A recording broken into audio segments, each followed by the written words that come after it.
नमस्कार दोस्तों, Pradeep stock school में आपका सभी का स्वागत है। उम्मीद करता हूं कि आप सभी स्वस्थ होंगे और बिल्कुल अपने अपने कार्यों में व्यस्त होंगे। शेयर मार्केट से जुड़ी हुई हर एक जानकारी मैं आपको देने के लिए प्रतिबद्ध हूं और आगे भी रहूंगा। मार्केट में कोई भी नया अपडेट आ रहा है, कोई भी नई जानकारी आ रही है, उसके बारे में आपको मैं विस्तार से बताता रहूंगा और आपको हर छोटी से छोटी जानकारी के बारे में बिल्कुल आसान भाषा में समझाता रहूंगा। अभी तक आपने मेरा चैनल सब्सक्राइब नहीं किया है तो मेरा चैनल सब्सक्राइब करना ना भूलें। वीडियो पसंद आए तो लाइक कीजिएगा और शेयर कीजिएगा। आज का जो हमारा टॉपिक है वो इस विषय पे है कि सितंबर महीने में ऐसा क्या हो गया कि जो मार्केट एक समय ऐसा लग रहा था कि नया हाई लगा देगा और लेकिन वो वापस से 17,000 के नीचे आ गया। तो आइए बात करते हैं अपने इस टॉपिक पे।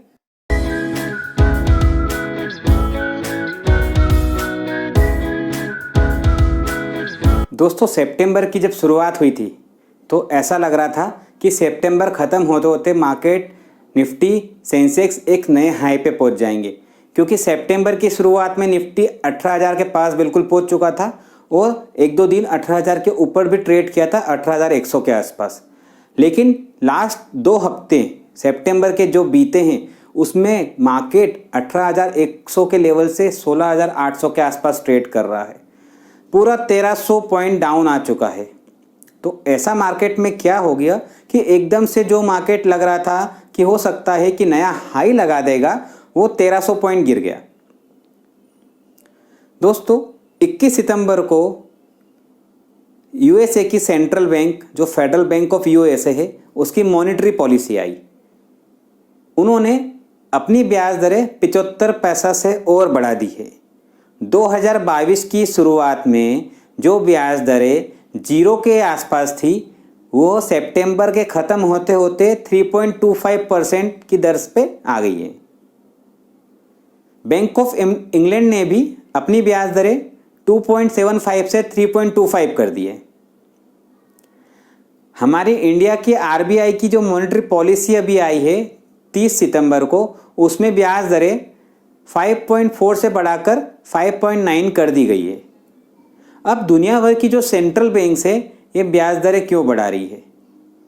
तो दोस्तों, उसका एक ही जवाब है कि दुनिया में महंगाई बहुत बढ़ गई है, इन्फ्लेशन अपने उच्चतम स्तर पर पहुंच गई है। उसकी वजह से जो भी सेंट्रल बैंक है उनको ये कदम उठाने पड़े हैं। तो इस महंगाई की वजह से ही मार्केट में ये डाउनफॉल आया है। तो आप कहेंगे कि ये महंगाई पिछले महीने नहीं थी जब एफआईआई और डीआई कंटिन्यू हमारे मार्केट में बाइंग कर रही थी? दोस्तों, जब भी महंगाई का आंकड़ा पिछली बार से बढ़कर ही आ रहा था, लेकिन एक उम्मीद की किरण नज़र आ रही थी कि अगले महीने ये डेटा में सुधार हो सकता है। लेकिन सितंबर में जो डेटा आए हैं अगस्त महीने के, जुलाई महीने की महंगाई के, उसकी वजह से मार्केट में नेगेटिव इम्पैक्ट्स आए हैं। यूएसए में महंगाई अपने 40 साल के उच्चतम स्तर पर पहुंच चुकी है। जो कभी 5% से नीचे हुआ करती थी अभी 8.5% पे हो चुकी है। हमारे इंडिया में महंगाई दर जो 6% के नीचे मेंटेन हुआ करती थी, होलसेल महंगाई, वो अभी 7% पे बनी हुई है। यूरोप की बात करें तो वहाँ एनर्जी क्राइसिस चल रहा है।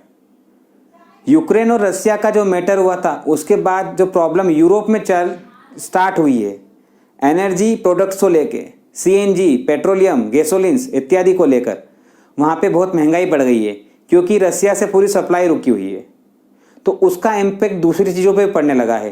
क्यों? क्योंकि ट्रांसपोर्टेशन का काम रुक गया है, ट्रांसपोर्टेशन महंगा हो गया है, तो बाकी जो डेली नीड्स की ज़रूरत की चीज़ें हैं उनके भाव भी बढ़ गए हैं। यूरोप पूरा महंगाई के तले दब गया है।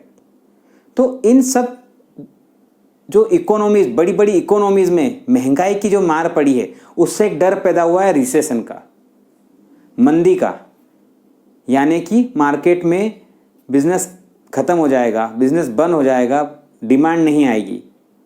तो उस डर की वजह से कई कंपनियां अपनी छटनी स्टार्ट कर दिया है, लोगों की जॉब्स जाने लगी है।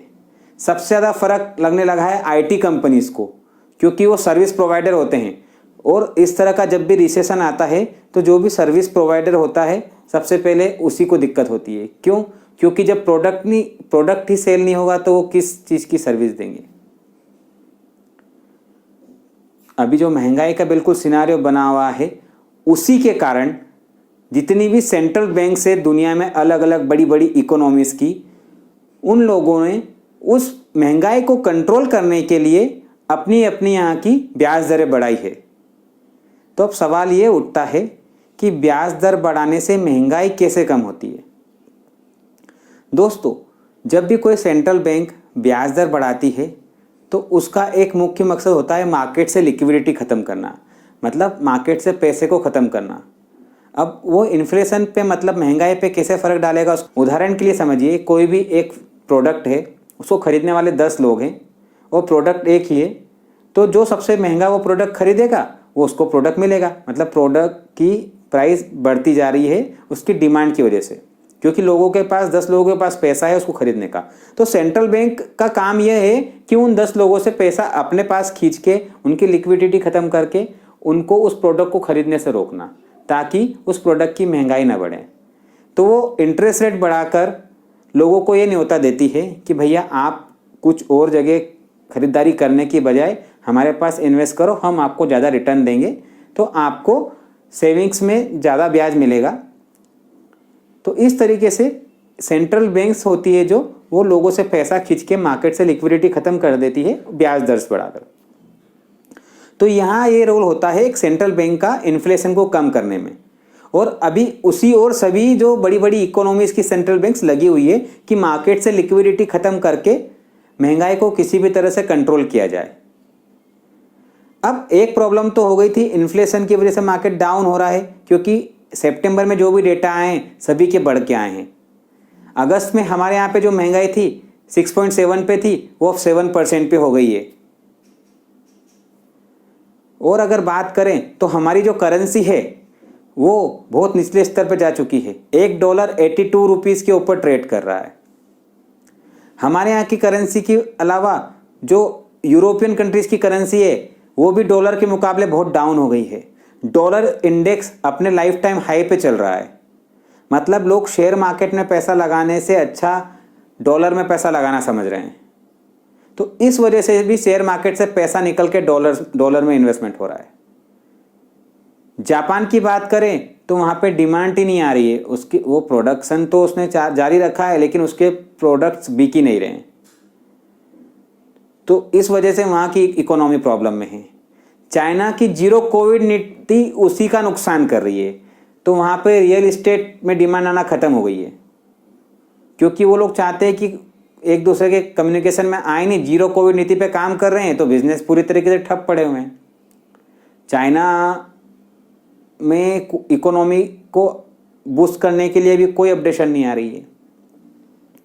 तो जहाँ भी जिस देश की भी इकोनॉमी की बात करें तो वहाँ अभी तरह तरह के अलग अलग क्राइसिस चल रहे हैं। तो इन सभी क्राइसिस ने इकट्ठा करके मार्केट पे इम्पैक्ट डाला सितंबर के 3rd and 4th वीक में, क्योंकि सारी न्यूज़ एक साथ चली और उसने मार्केट को 18,100 से 16,800 पे लाके पटक दिया। और अभी हो सकता है कि 16,500 तक भी यहाँ से मार्केट चला जाए।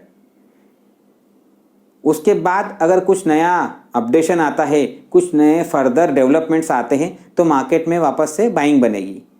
अब ऐसे माहौल में फ्रेंड्स आपको क्या करना है, बिल्कुल डरना नहीं है, आप इन्वेस्टमेंट में बने रहिए, क्योंकि जब भी मार्केट में डाउनफॉल का समय आता है तो वहाँ पे खरीदारी का मौका बनता है।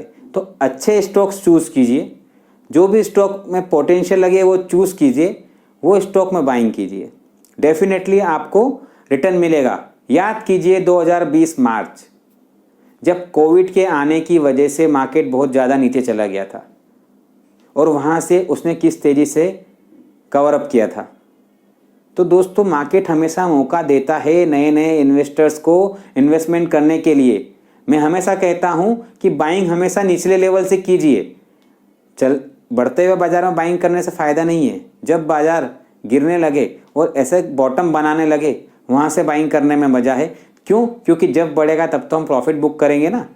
तो गिरते हुए बाजार से मत घबराइए, गिरावट थमना ही है, दुनिया रुकना नहीं है, बिजनेस थमना नहीं है और डिमांड आना कम होना नहीं है। धीरे धीरे सारी चीज़ें सॉल्व होगी, समय लगता है, लेकिन हमें इन्वेस्टमेंट की चीज़ें सीखनी है, हमें मार्केट के बारे में सीखना है और उसके लिए मैं हमेशा आपके लिए अवेलेबल हूँ। दोस्तों, वीडियो पसंद आया है तो लाइक करना मत भूलिएगा। चैनल अभी भी सब्सक्राइब नहीं किया है तो सब्सक्राइब करना मत भूलिएगा, शेयर करना मत भूलिएगा। अगला वीडियो में बिल्कुल आपके लिए और नई जानकारी लेकर के आऊँगा। तब तक के लिए मुझे आज्ञा दीजिए। धन्यवाद, थैंक यू। आपका दिन शुभ हो। जय हिंद।